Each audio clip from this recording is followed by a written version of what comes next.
Well, after all the kerfuffle of what happened over the summer, what happened in various cup games, and just lots of kerfuffle recently, I think in amongst all that, we've managed to put together a pretty solid Premier League side.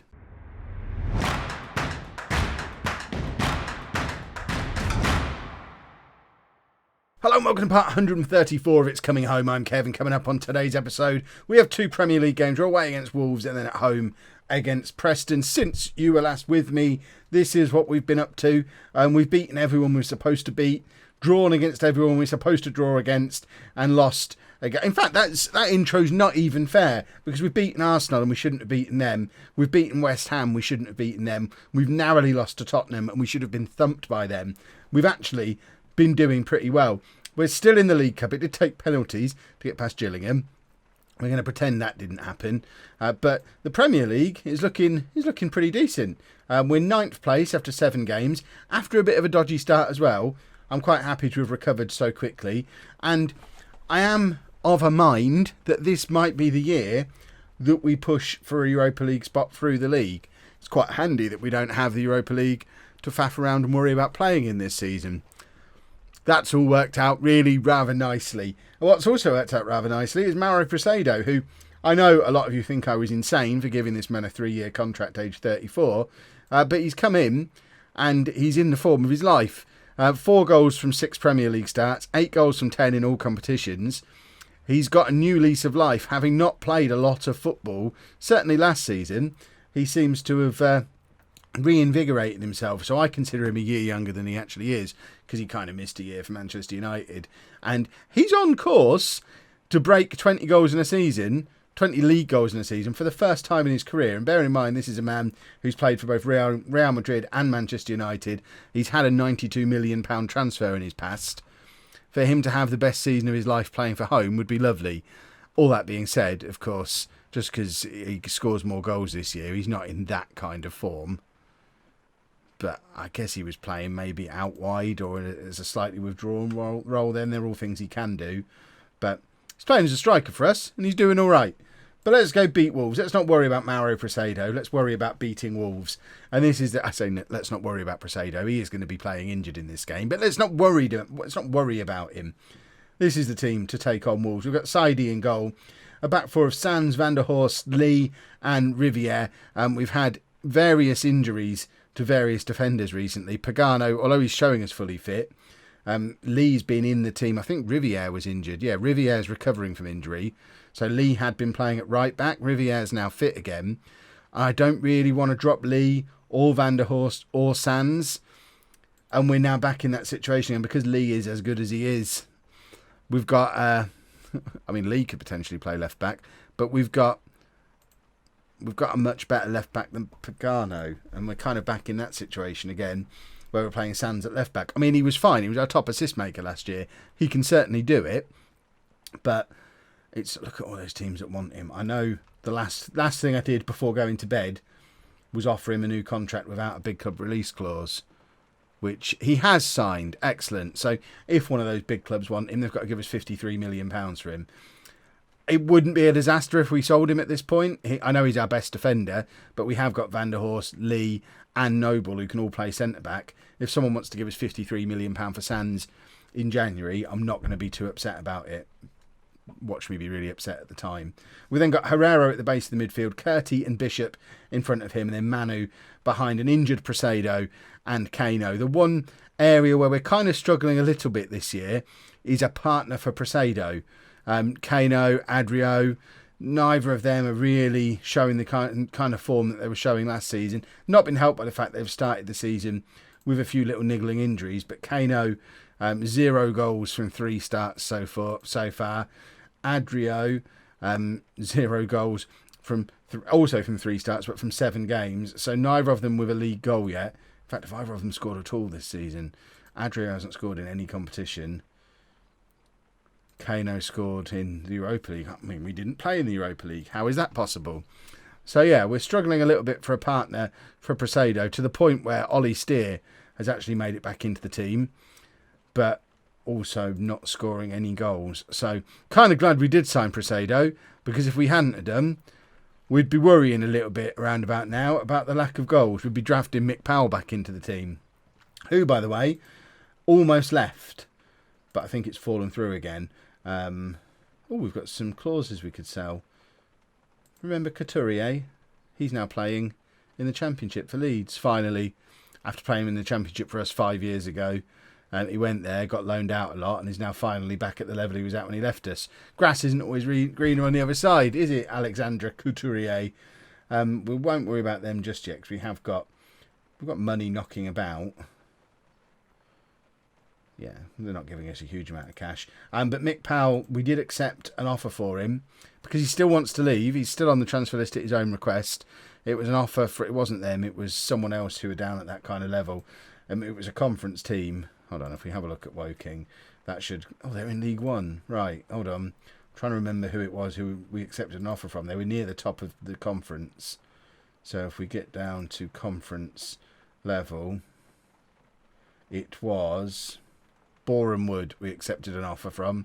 So he just seeing the names there has reminded me, but he didn't agree personal terms with them. Kind of, obviously, I guess, the kind of level you'd expect him to play at, they're not going to pay him the $2,500 a week he's earning with us. So I think what we'll find, even though Mick Powell doesn't want to be here anymore, he is under contract with us for another 3 years. I think he's more likely to retire with us than to move on, because no one at the level he's at is going to pay him the wages that he thinks he should get and that he could get just by staying. So hopefully he'll stick around and become a coach. But let's go and play Wolves. That whole intro got away from me a little bit there. Let's go and play Wolves and hopefully keep our solid start to the season going. And hopefully, this is a double hopefully see Kano maybe grab a goal. That would be quite nice. I would feel a lot more comfortable about resting 34-year-old Preston for a game like this while he's injured if anyone else had been scoring goals this season.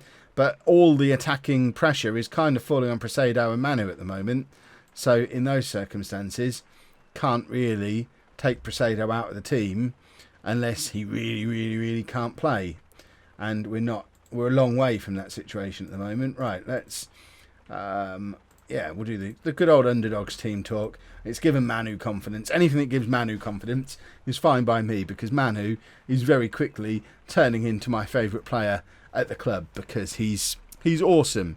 He scores goals when he needs to. Am I blurry? I don't know if my eyes are blurry or my face is blurry. I've just glanced at the camera and I seem very blurry. I'll fix the blurriness at half time if I am blurry. If I'm not blurry, disregard all this. Right, we've got a free kick. Van der Horst to take. Floats it over towards Preston, and Preston's got his 9th goal of the season. It was it could have been one of sort of 2 or 3 in there, but Preston is the proper goal scorer amongst them. And I don't know who that is he's taken the header off of, basically. Lee is hovering as well. But Preston grabs number 9 of the season for him and forces us back onto that page. We can see we're above the fold. You can see us without scrolling.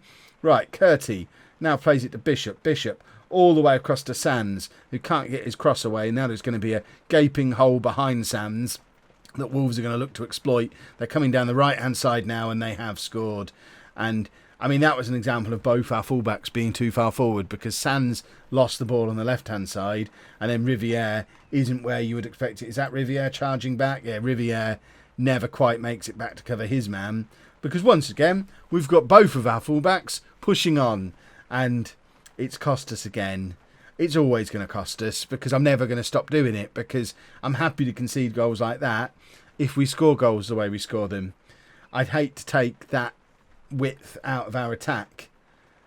So for us to stop being that vulnerable to that counter-attack, we're going to have to completely change up the system. And as much as the system can be frustrating at times, it's worked for a long time now.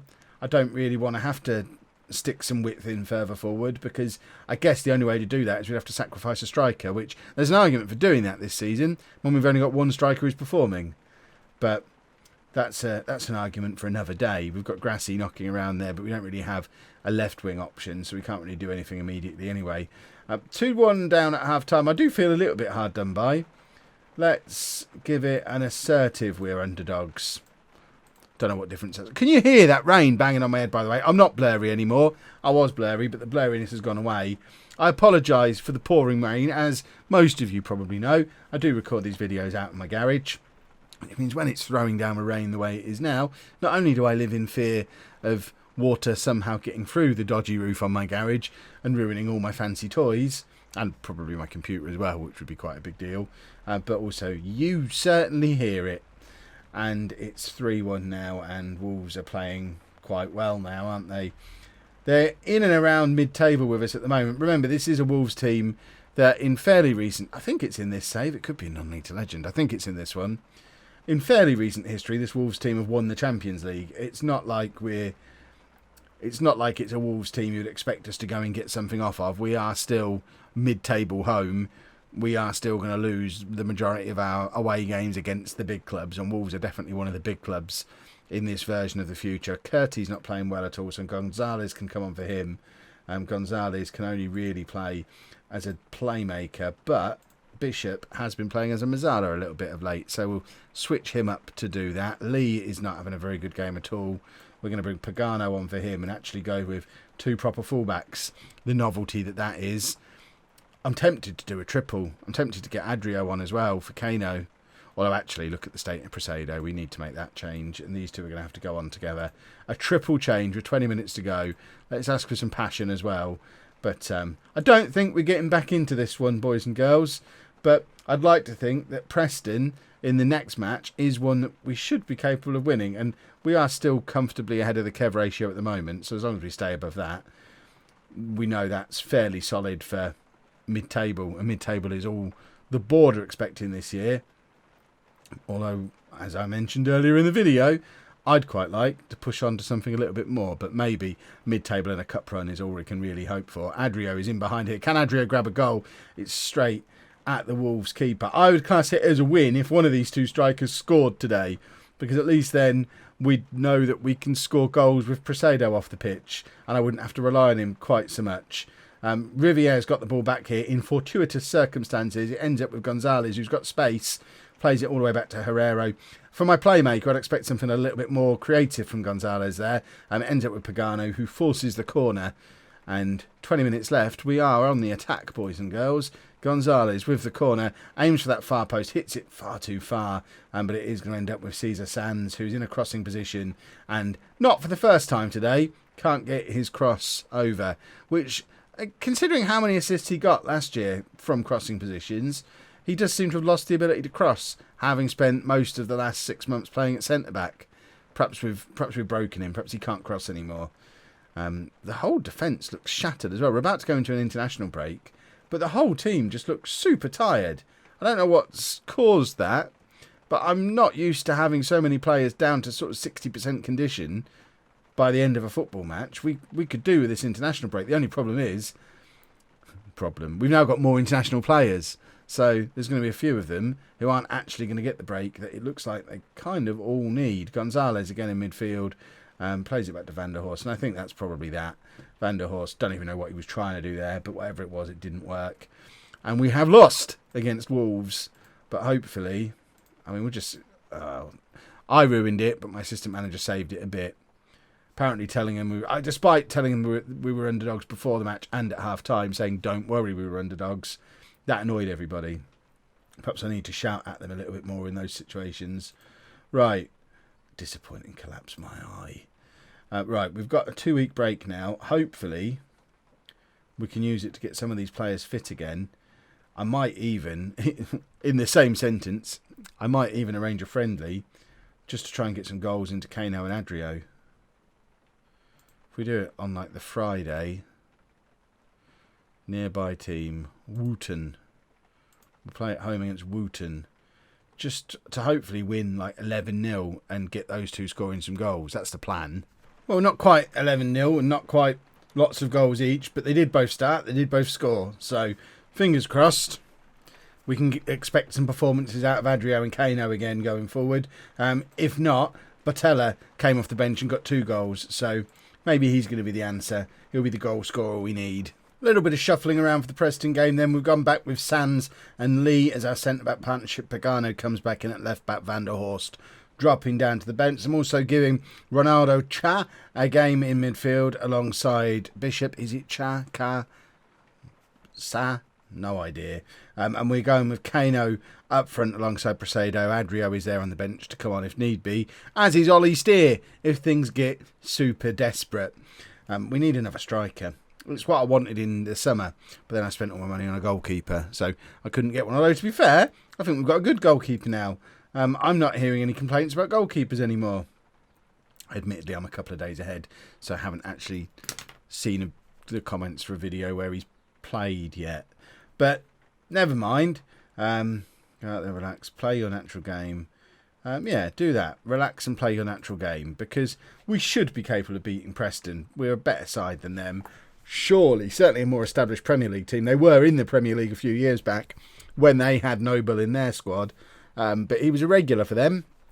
He now sits on our bench as our fourth choice centre-back. If they want him back, I mean, we spent 20 million plus on him.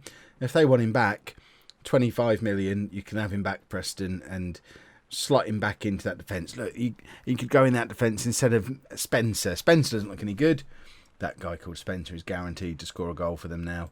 Right, let's show some passion. 10 minutes of passion just before half-time. We've fired everybody up, but nothing much is coming of it. Cha looks tired. I think this might be his full debut. I've brought him off the bench a couple of times. I think he might have played in a cup game as well, but I think this is his first start. We spent a lot of money on him too. We should probably see if he's any good, hence him starting. Plus, he's a natural Mazzala, which means he is the obvious player to rotate with Curti rather than Gonzalez, who's the one we brought off the bench in the last game. Right, we need to get aggressive. Far from pleased with what I've just seen. This is a team we should be beating. I have stressed out Saidi in goal, but everyone else is motivated. I can't bring you into this episode and then us not win either game. I was expecting us to be pushing on with our challenge for Europa League qualification in this episode, not struggling to score goals, but struggling to score goals certainly seems where we've ended up, which is not good. We need to sort that problem out very soon. And now Preston have got an overlap on this left-hand side. Pagano doesn't deal with it, and I think we've given away a penalty. We've gone over to, are we going to the little telly? We didn't even need to. Manu gave away the penalty, and now Saidi, justify your £50 million transfer, and he does, making the penalty save. That's why you spend £50 million on a wonder kid goalkeeper, because they'll save penalties, which is a wonderful thing. And there he is, dominant from the corner as well, worth every penny. And watch him mess up from this goal kick. Plays it to Bishop into Herrero. They're faffing about with it a little bit here. Can we just get the ball a little bit further forward before we faff about?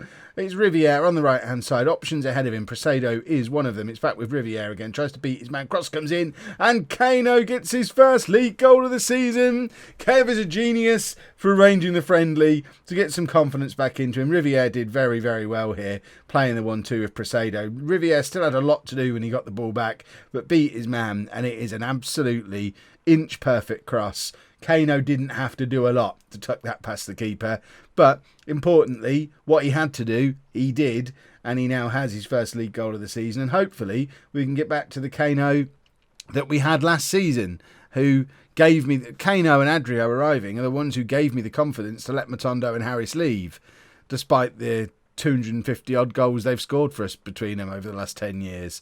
Right, Manu not playing very well at all. We do have a number of attacking midfielders who theoretically can play in his position, but I actually think I'm going to bring on Adrio and drop Presado back in the interests of getting a goal into Adrio as well. Why have I only made one change? This isn't what Kev does. I normally make two changes at half-time. Cha is tired and not playing well, so we're going to bring Curti on for him. Again, Gonzalez is too similar to Bishop. I think if we've got two Mazzalas, two deep line playmakers as options in midfield now. It's one of the reasons we went after Cha, so that we had a couple of options for each position. We don't need to be playing Bishop as a Mazzala. Adrio has drawn a foul out of the Preston defender there, and I think this is going to lead to a red card. He's already on a yellow card, and he is off. So we're now facing 10 men for the final 10 minutes. Let's just not mess up then, eh? Presado now not playing particularly well. Lee also not having the best of games. I don't really want to change my centre-back in the middle of a game, though. Although bringing Tom Noble on against his old club, there's probably an argument for doing that. But I think what I'm actually going to do... How good is Gonzalez as an attacking midfielder? Right, he's an accomplished attacking midfielder. He did have some decent touches in that last game. So let's see what Gonzalez is like in behind the front two. Just having a proper creative midfielder in there rather than Prasado. Kano now coming away with the ball. He's got Adrio available ahead of him. Kano continues his run, finds Adrio. Adrio's in space and Adrio scores. And that's his first goal of the season. There you go. If in doubt, arrange a friendly against local talent, to use a wrestling term, and get some goals into your players who are low on confidence. It's exactly what we've done, and they've brought that confidence back into a league game where they've both scored and secured us a victory. So there you go.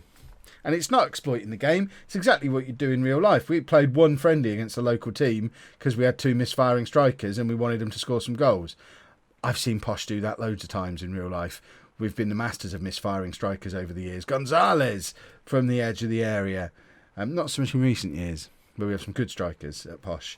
I don't want to talk down the asking price for Ivan Toney. That would just be silly. If you're watching in the future, how much did we sell him for? Or did he stick around? Adrio plays it into Gonzalez. Gonzalez scores, and that's his first goal of the season. This is a decent looking front three. I know we are playing against 10 men of a team who you'd expect to get relegated as well, but we're actually playing with a little bit of confidence now. Adrio, it's a lovely little through ball. Gonzalez probably should have done better at the first time of asking, but the ball comes straight back to him off of the keeper and he tucks it away, and 3-0 is absolutely flattering us at this point. Going down to 10 men has ruined Preston, and we've ended up with a much better scoreline than I think we probably deserve. We're even with Preston for clear-cut chances. Yes, we've edged possession, had a few more shots, but I don't think we were 3 goals better than them, certainly until they had their player sent off. But I am not going to worry. Let's just say not get complacent. I was tempted to say that was a bit of a let-off, but at 3-0, I think that's got the potential to confuse some players. So we'll just say don't get complacent. We're still well ahead of the Kev ratio, 14 points from 9 games. We're still definitely in this mix. We look like we're in a group with everybody from kind of Fulham down to West Ham. That seems to be the group that might be in with a shout of Europe. We're not in single. Then there's that big gap. Preston, top of the relegation group of 7. So I'm happy to be part of this group, albeit at the bottom of it. And if we can string 3 or 4 wins together, we are going to be right back up 6th, 7th place, which will be awesome. Right, we will be back for... Let's play a bunch of games. So that would be, 5 league games, 6. We could come back from Manchester. I don't want to show you Huddersfield again. We did a lot of that last year. And we'll definitely do Blackburn, and then we'll do either Man United or Chelsea, depending on which one looks most interesting as we approach it. But Blackburn, I feel like that's one we could win, and then we should probably lose the other one. But you never know. If we're in form, we might pull off a little bit of an upset.